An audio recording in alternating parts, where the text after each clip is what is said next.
All right, well, welcome. I love to see all of your faces. So we have people tuning in from different locations. So I'm Molly Kausterman. I'm the health and wellness coach here with National.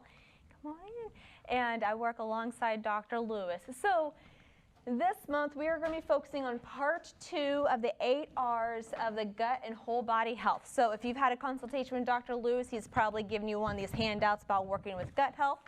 And we're going to go over just briefly what we were talking about last month, which was removing offending foods.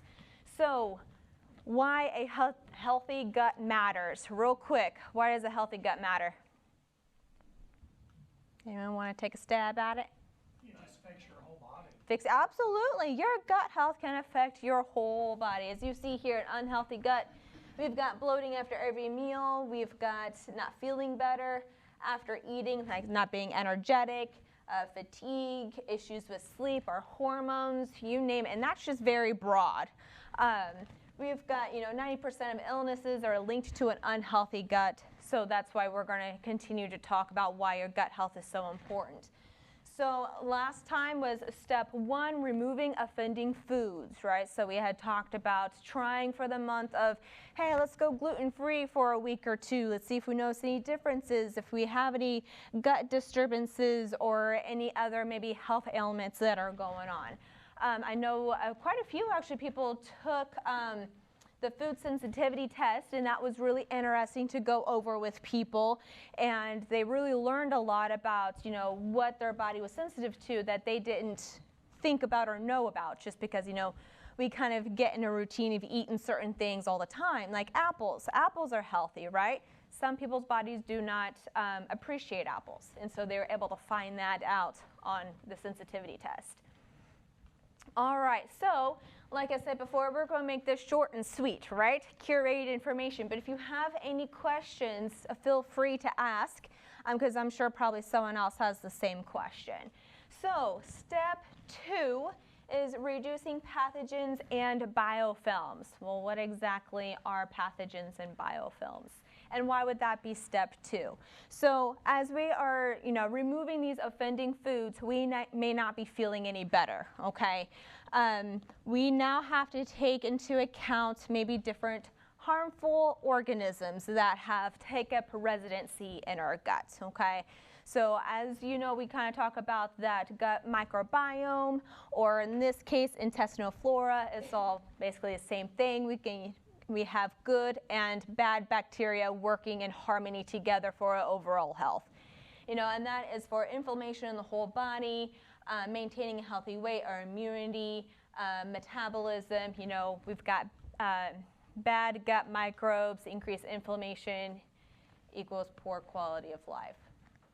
So we're going to talk a little bit more about what these bacteria and viruses, parasites, and fungi, and what they kind of do to the body and how they wreck the body and cause things like leaky gut syndrome, which we'll talk about here in a moment. So we talked about pathogens, so different bacteria, but what are biofilms? We hear that a lot, and we're like, okay, biofilms. Well, that's actually what that bacteria is housed in. All right, so a lot of these different bacteria, they want to live. We're the host, right? They want to survive. So they actually will build colonies to where, like, antibiotics it's hard to penetrate through, okay? So when we think about microorganisms that produce these biofilms are estimated to be involved in 80% of all GI infections in humans. That's a lot. That's a big percentage. All right, and when we think about these organisms, within 72 hours, they already have their colonies built. That's not a long time, right? So we've got these, microorganisms living. They go ahead and they try and get their bodies to come, and they start to form colonies. That's within 24 hours. All right, and then they actually have these colonies within 72 hours. And then from there, those colonies are now breaking off into the body to form other colonies. All right, that's why it's really hard sometimes to heal that gut. And we're just talking really broad because we're going to talk about the usual suspects of what that looks like here real soon. But I want you to kind of understand what potentially could be happening in that gut, and to kind of And well, more of like an example of biofilms. A lot of us, you know, we eat food. Sometimes we get a film on our teeth, right? Sometimes we wake up and it feels like maybe we have a film on our teeth, right? What is that? Is that just slime? Those are actually biofilms. Okay, so we are already within that, you know, 12 hours of sleeping are developing biofilms, which we call dental plaque. All right, and as that hardens, that is called tartar. All right, that is why it's very important that we keep our oral health very healthy. There's over 700 different types of bacteria in your mouth, good and bad. But I'm not trying to gross people out that we've just ate and everything, but we've got, you're right. But to make it know that's so important, because how many liters of saliva do we swallow in a day? Don't want to know that either. About 1 to 1.5 liters. So when we're thinking about all that bacteria, again, not trying to gross ourselves out, but it's a dark, wet hole. You know, bacteria is going to fester and grow even more. So how do we keep that from happening? And that's just an example of what's going on in our gut, okay? So how do we keep that from happening, at least step one in our mouth?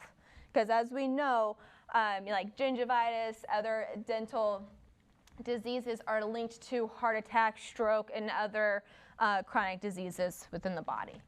So step one, coconut oil pulling. Who's heard of that? Quite a few. Yes, perfect, wonderful. So it is as easy as it sounds. Coconut oil, the same coconut oil that you cook with.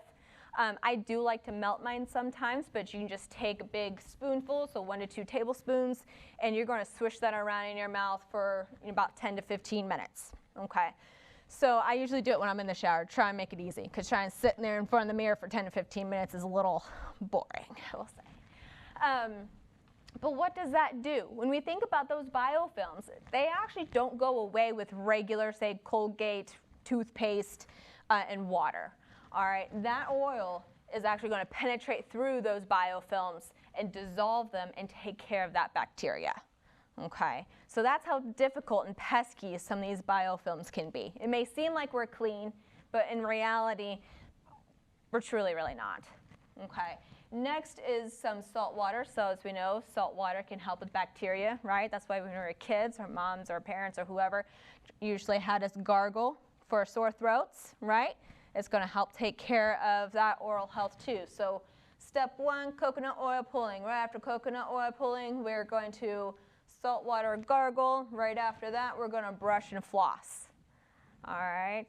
Trying to do step one and step two as many times as you can in a week. So, you know, once a day, awesome, but if you can get it done 3 to 4 times a week, you're going to notice the difference in how your overall oral health feels. Like you start to feel cleaner, you know, when we think about other pathogens, you know, headaches, energy, things like that, just with our oral health to start. Any questions there? Awesome. All right, so that brings us back to our gut, our leaky gut. So who here has heard of the term leaky gut syndrome? Most, but okay, perfect. So when we think about our gut, it's like a cheesecloth, okay? We are going to have this barrier system that we have right here, right? So we got healthy, tight junctions when we think about it. And like I said, like a cheesecloth means that all nutrients are supposed to just pass through this barrier only, right? When we have leaky gut syndrome, literally as it says, those junctions are no longer tight, and other particles can leak through, causing issues like autoimmune diseases, okay? And then we got different types of bacteria that can contribute to leaky gut syndrome. But what are some other things that can contribute to leaky gut syndrome? Simple things. Stress, antibiotics, different types of medications that we're on, not chewing our food properly. Like sometimes I've been known that I only take two chews and a bite and swallow, thinking I'm good. I'm really not, and I'm actually causing myself more of the possibility of leaky gut syndrome. Just simple things like that. So when we think about it, we all probably have some degree of leaky gut syndrome. throughout our time.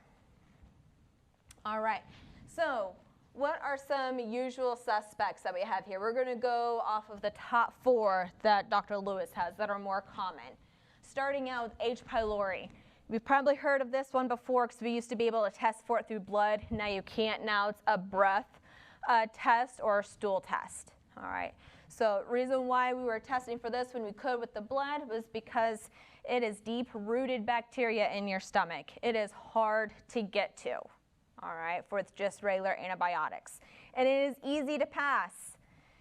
You will say someone over here has H. pylori. They want to share their fork because they're generous or there is no more. Now that person has a risk of getting H. pylori. Very easy, very easy. Sharing spoons, drinking after people, things like that. So, if, you know, thinking about a whole household, you're just kind of maybe passing it around. So something that you can get tested for with your primary care physician, especially if you're noticing a lot of these symptoms here, burning in the stomach, bloating, nausea, vomiting, loss of appetite, seems that does not ever go away, even with removing those offending foods and such. All right. Another one that's pretty popular is candida. So yeast, which is fungus. So if we take a lot of, say, antibiotics, for some people, maybe you've gotten thrush before, so it's that yeasty in the back of the tongue. You can also have candida, that yeast that's in your stomach too. So if you know you have a high-carb diet, you know, excessive alcohol, medications, chronic stress, you know, you're just more at risk of producing more of this fungus that's in your stomach. All right, another one here, C. diff. It's not really as popular in this setting just because it's more popular in long-term care facilities in the hospital. But to make sure that we don't get C. diff, wash your hands. It is fecal to oral route, okay? Feces to oral route. So wash your hands. Because do you want to know what the most common remedy is for C. diff? It's actually becoming more and more known because it's one of the better options. Fecal implant. So unless you want someone else's feces inside of you to repopulate your gut health, wash your hands.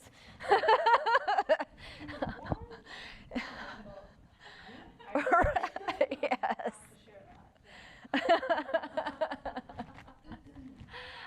And then another one is a SIBO, so that is your small intestinal bacteria overgrowth. That is what sometimes when I ask you for probiotics, if you're unsure about them and continuing to have diarrhea every time you take it, you need to get tested for SIBO because that should not be a thing causing diarrhea. If you do, that's just because you have too much just bacteria in your small intestines, and that needs to be taken care of. There are tests that you can do. For SIBO, it's called the methane breath test. So they actually give you a sugary drink within a couple of hours. You have to do this, you breathe into this tube, and it will actually see how much methane is measured. And that's how you know about SIBO, because of how the bacteria eats the sugar.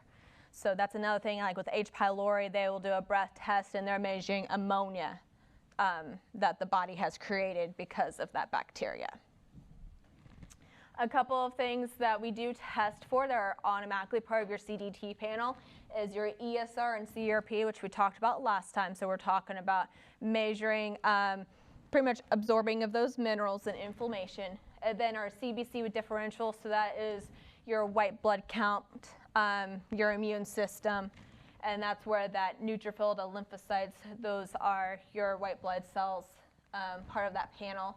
You know, if the neutrophil is high, lymphocytes are low, that's an indicator of inflammation, stress in the body. Usually bacteria is what we call it, or is because of that. And then we also test your ferritin to iron ratio because bacteria is drawn to iron. So if you have high iron, that's something that we need to talk about. Figure out ways to lower it. Usually you're just going to go donate blood because that can actually attract a lot of bacteria and cause higher blood pressure, even like type 2 diabetes, things like that, issues with your blood sugar. All right, any questions there? All right, I know we're going kind of fast, but we've talked about pathogens and biofilms and what they are. We have gone over how we can, get some of those, even though we don't want to. And now we're going to talk about reducing pathogens for a reset. So even if you feel like your gut health is fantastic, that's wonderful, it may be something that you incorporate garlic, oregano, apple cider vinegar into your diet. Now, if you know you have a disruption in your gut health, just eating a piece of garlic here and there is not going to disrupt those biofilms. That's why we have the more like the quote-unquote heavy hitters. We're going to talk about the top 3, okay? So GI detox binders are designed to attract toxins, cellular waste, and to be able to eliminate them through the body. So that might be something that you do. That's actually easy for people who have histamine intolerances. You just want a nice, gentle detox on the body because maybe you don't know if you have pathogens, but this can also help disrupt those biofilms that you potentially could have in your gut. One of my other favorites is the Mega IgG 2000. I've actually done this for myself. If you notice here, it actually helps eliminate a lot of that bacteria like H. pylori and the mycoplasma. So as you know, we test for mycoplasma. My mycoplasma was over 600. One bottle of the Mega IgG cut that in half to 300. So as I'm continuing my 3-month round with that, by the time I'm done, I shouldn't have a buildup of mycoplasma in my body. And that's important because a lot of these biofilms are resistant to antibiotics, like mycoplasma is.